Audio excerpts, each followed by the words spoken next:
الأنبياء والمرسلين وعلى آله وأصحابه الطيبين الطاهرين أما بعد فأعوذ بالله من الشيطان الرجيم بسم الله الرحمن الرحيم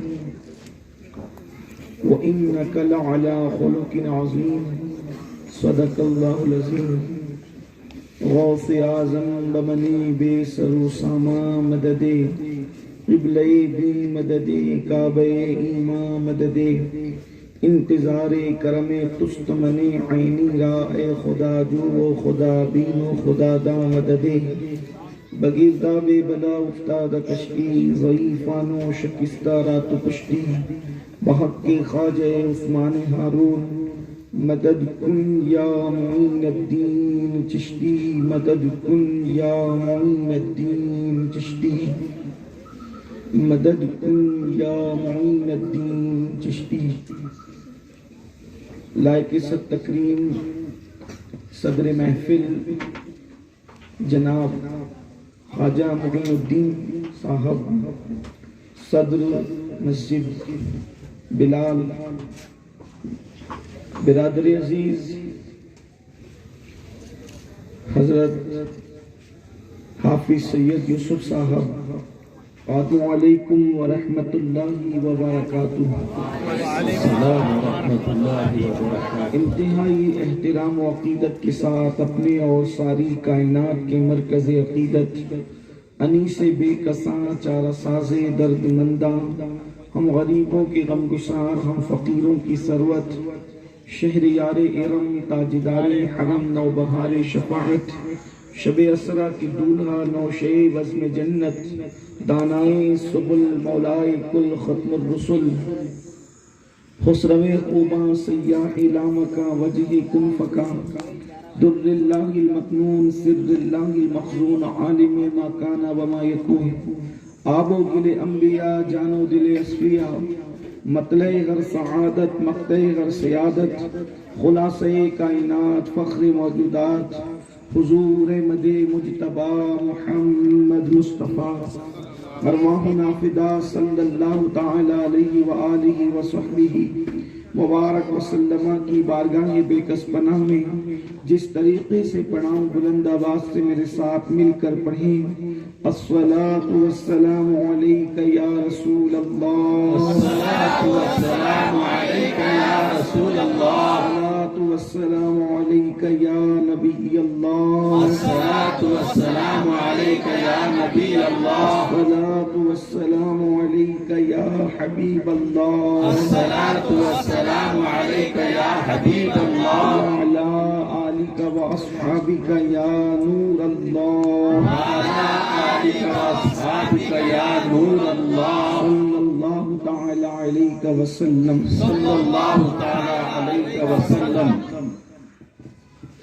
ہے کلام الہی میں شمس الضحیٰ تیرے چہرے نور فضا کی قسم قسم شب تار میں راز یہ تھا کہ حبیب کی زلف دوتا کی قسم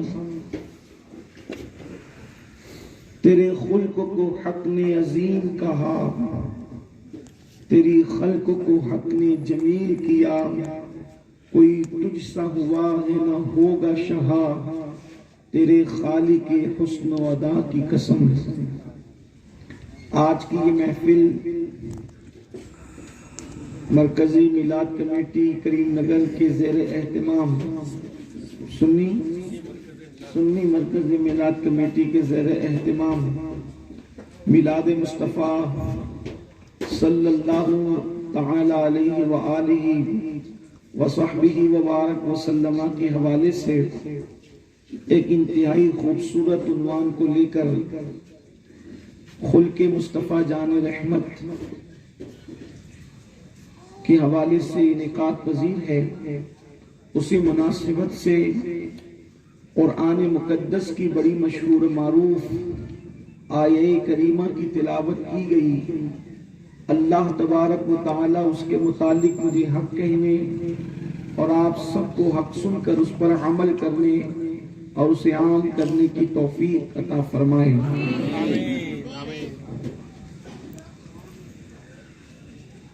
انسان اور دوسری مخلوق میں فرق یہ ہے کہ انسان فعل میں، کام میں پابند فطرت نہیں ہے، اور دوسری مخلوق فطرت کی پابند ہے۔ مثال کے طور پر سورج کا کام ہے اجالا دینا، روشنی دینا، اور وہ اس فطرت کا پابند ہے۔ سورج صرف روشنی دے گا، اجالا ہی دے گا، کبھی سورج تاریکی نہیں پھیلا سکتا، سورج کبھی اندھیرا نہیں پھیلا سکتا۔ سورج کا کام جو ہے بس ایک ہی کام ہے اس کا، اس نے اتنا ہی کام کرنا ہے۔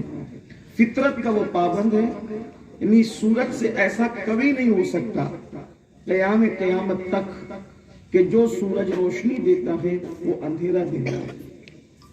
اسی طریقے سے پھول فطرت کا پابند ہے، اس کا کام ہے نکاح، نزاکت، خوشبو، اس نے وہی دینا ہے۔ کبھی ایسا نہیں ہوگا کہ پھول انسان کے بدن میں کانٹے چبھو دے، یعنی جو پھول کی پنکھڑیاں ہیں وہ نرم ہی ہوگی، اس کو مسلنے کے بعد کبھی آپ کے ہاتھ میں تکلیف نہیں ہوگی، وہ خوشبو ہی دے گا، کبھی اس سے بدبو نہیں نکلے گی پھول سے، یعنی وہ پابند فطرت ہے۔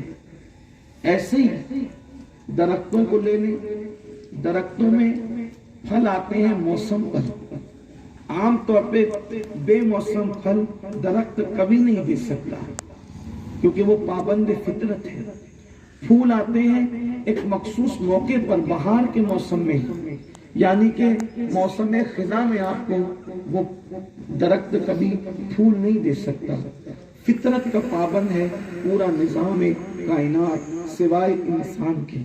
اب انسان جو ہے وہ پابند فطرت نہیں ہے، اس اعتبار سے کہ جیسے انسان کی فطرت ہے، مثال کے طور پر اچھا عمل کرنا، یہ فطرت ہے انسان کی فطرت ہے اسلام، لیکن اسلام کی فطرت پر انسان پیدا ہو کر اسلام سے بغاوت بھی کرتا ہے، تو گویا کہ اس کی طبیعت جو ہے پابند نہیں رہی، وہ جو چاہتا ہے کرتا ہے۔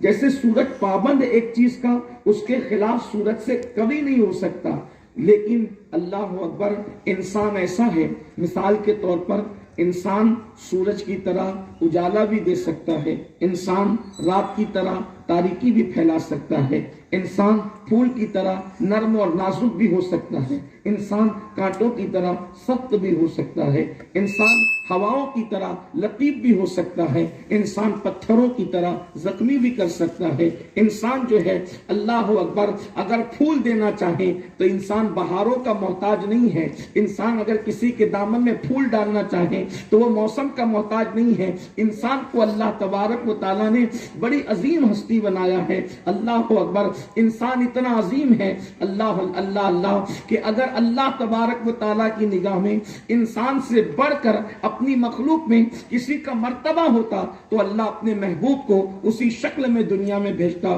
حضرت بیدم شاہ وارسی علیہ رحمہ بہت خوبصورت لب و لہجے میں کہتے ہیں، اب آدمی کچھ اور ہماری نظر میں ہے، اب آدمی کچھ اور ہماری نظر میں ہے، جب سے سنا ہے یار لباس بشر میں ہے۔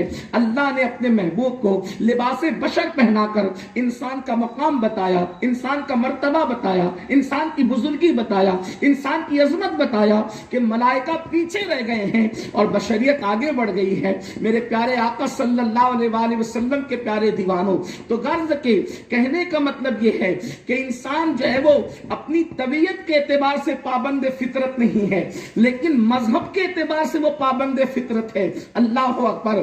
تو اخلاق کسے کہتے ہیں؟ اخلاق کا مطلب کیا ہے؟ خلق کا مطلب کیا ہے؟ اخلاق کا مطلب یہ ہے، ایسا نہیں کہ انسان کبھی کبھی کسی کے ساتھ اچھے انداز میں پیش آئے، کبھی کبھی اچھا کام کرے، کبھی کبھی اچھا کام کرنا یہ حسن اتفاق ہو سکتا ہے، اخلاق نہیں ہو سکتا۔ مثال کے طور پر آپ کا موڈ بہت اچھا ہے، آپ لوگوں سے مسکرا کے مل رہے ہیں، آپ کا موڈ بہت اچھا ہے، آپ لوگوں کو کھانا کھلا رہے ہیں، آپ کا موڈ بہت اچھا ہے، آپ لوگوں کے لیے جگہ کشادہ کر رہے ہیں، لیکن جس دن موڈ آف ہو اس دن آپ لوگوں کے ساتھ بدتمیزی کر رہے ہیں، یہ اخلاق ہے؟ یہ اخلاق نہیں ہے، بلکہ اخلاق اور حسن اتفاق میں فرق ہوتا ہے. اتفاق اور اخلاق میں کبھی کبھی اچھا کام کرنا یہ اتفاق ہے، اور اچھے انداز سے زندگی کو گزارنا، لوگوں کے ساتھ اچھے انداز سے پیش آنا، کسی کی فطرت ثانیہ بن جائے، اس کو اخلاق کہتے ہیں. یعنی انسان کو دیکھ کر انسان یہ توقع کرے کہ یہ ایسے ہی کرے گا، یہ خوشی میں ہوگا تو بھی ایسے ہی کرے گا، غم میں ہوگا تو بھی ایسے ہی کرے گا، ناراض ہوگا تو بھی ایسے ہی کرے گا، راضی ہوگا تو بھی ایسے ہی کرے گا. یعنی مثال کے طور پر اخلاق کس کو کہتے ہیں؟ جیسے انسان کے ہاتھ میں لقمہ ہو، اجالے میں ہو تو بھی منہ میں ہی ڈالے گا، اندھیرے میں ہو تو بھی منہ میں ہی ڈالے گا. یعنی لقمہ منہ کی بجائے جیسے کبھی ناک میں نہیں جا سکتا، ویسے انسان اس قدر انسان اچھائی کا پابند ہو جائے کہ وہ خوشی میں ہو یا غمی میں، اندھیرے میں ہو یا اجالے میں، ہمیشہ وہ اسی فعل کو انجام دے. اس کا نام ہے اخلاق. اب اخلاق جب آپ سمجھ چکے ہیں تو آئیے، اللہ اکبر، میرے آقا صلی اللہ علیہ وآلہ وسلم کے دیوانوں، وہ ہستی جو کائنات میں سب سے بہترین ہے، وہ ذات جو سب سے عظیم ہے، وہ ذات جو اللہ کی محبوب ذات ہے، وہ ذات جو اللہ کی مطلوب ذات ہے، وہ ذات جس کا انتظار کیا جاتا ہے، وہ ذات جس کو دیدار کے لیے بلایا جاتا ہے، وہ ذات اللہ اکبر فرشتوں میں، انبیاء میں، زمینوں میں، آسمانوں میں، اللہ کے نزدیک ان سے بزرگ ترین ہستی کوئی ہے ہی نہیں. اسی ذات کو کہتے ہیں وجہ تخلیق کائنات، مصطفیٰ جان رحمت محمد الرسول اللہ. اللہ رب العزت نے ارشاد فرمایا، محبوب اگر آپ کو بنانا مقصود نہ ہوتا تو ہم کائنات کو پیدا نہ کرتے، آپ کو بنانا مقصود نہ ہوتا تو انبیاء کو نبوت عطا نہ کی جاتی، آپ کو بنانا مقصود نہ ہوتا تو اپنی ربوبیت کا اظہار بھی نہ کرتے. یہ شان ہے مصطفیٰ جان رحمت صلی اللہ علیہ وآلہ وسلم کی. ان کے اخلاق کیا ہے؟ ان کے اخلاقوں کی حد کیا ہے؟ ان کے اخلاقوں کی انتہا کیا ہے؟ اللہ اکبر. ایک مرتبہ کسی نے ام المومنین سیدہ طیبہ عائشہ صدیقہ رضی اللہ تعالی عنہ سے پوچھا، امی جان یہ بتائیں کہ رسول اللہ کے اخلاق کا شمار کیا ہے، ان کے اخلاق کا حساب کیا ہے، ان کے اخلاق کیسے ہیں؟ تو ام المومنین فرماتی ہے، مجھے تو دنیا کی چیزیں گن کے بتا، مجھے تو دنیا کی چیزیں گن کے بتا. توجہ کریں، مجھے تو دنیا کی چیزیں گن کے بتا. اس نے کہا امی جان دنیا کی چیزیں تو گنی نہیں جا سکتی. تو امی جان فرماتی ہے کیا تو قرآن نہیں پڑھتا؟ قرآن کہتا ہے دنیا قلیل ہے، دنیا قلیل ہے، دنیا چھوٹی ہے. جس دنیا کو اللہ قلیل کہے، جس دنیا کو اللہ قلیل کہے اس کی چیزیں گنی نہیں جا سکتی، اور جس کے خلق کو اللہ عظیم کہے اس کو کیسے شمار کیا جا سکتا ہے، اس کو کیسے گنا جا سکتا ہے؟ اللہ اکبر. اور ایک مقام پر ام المومنین سے کسی نے پوچھا، یاد رکھنا، اچھی طرح یاد رکھنا، انسان اپنی بستی سے باہر جا کر کے عزت حاصل کر لے، اپنی بستی کے باہر جا کر عزت حاصل کر لے، یقیناً یہ کمال تو ہو سکتا ہے لیکن مکمل کمال نہیں ہو سکتا. انسان گھر کے باہر لوگوں میں عزت پیدا کر لے، یہ کمال تو ہو سکتا ہے لیکن مکمل کمال نہیں ہو سکتا. اللہ اکبر. لیکن مصطفیٰ جان رحمت صلی اللہ علیہ وآلہ وسلم کے اخلاق کے حوالے سے ام المومنین سے پوچھا جا رہا ہے کہ امی جان رسول اللہ کے اخلاق کیسے ہیں؟ تو ایک مقام پر وہ فرماتی ہے کانا خلقہ القرآن، کہ ان کی پوری زندگی، ان کی اخلاق مکمل قرآن تھے، ان کے پورے اخلاق مکمل قرآن تھے. اخلاق مصطفیٰ کی بات آئی ہے، میں تھوڑا سا یہاں پر پہنچ کر کے مجھے عوارف المعارف یاد آ رہی ہے. شیخ شہاب الدین عمر سہروردی رضی اللہ تبارک و تعالیٰ عنہ جب اپنی کتاب عوارف المعارف کے اندر جب اس حدیث کی تشریح کرنے لگتے ہیں تو بہت خوبصورت تشریح کرتے ہیں. اب ذرا دھیان سے سننا. ام المومنین نے سمندروں کو کوزے میں سمیٹ دیا ہے. ام المومنین نے سمندروں کو کوزے میں سمیٹ دیا ہے. کیا فرمایا؟ رسول اللہ کی زندگی قرآن تھی. قرآن مطلب کیا؟ اب حدیث جو ہوتی ہے، حدیث آپ اگر دھیان دیں تو آپ کو بات سمجھ میں آئے گی. اگر آپ وہ چیزیں سننا چاہتے ہیں اخلاق رسول کے حوالے سے جو آپ ہمیشہ سنتے رہتے ہیں، تو میں سوچتا ہوں کہ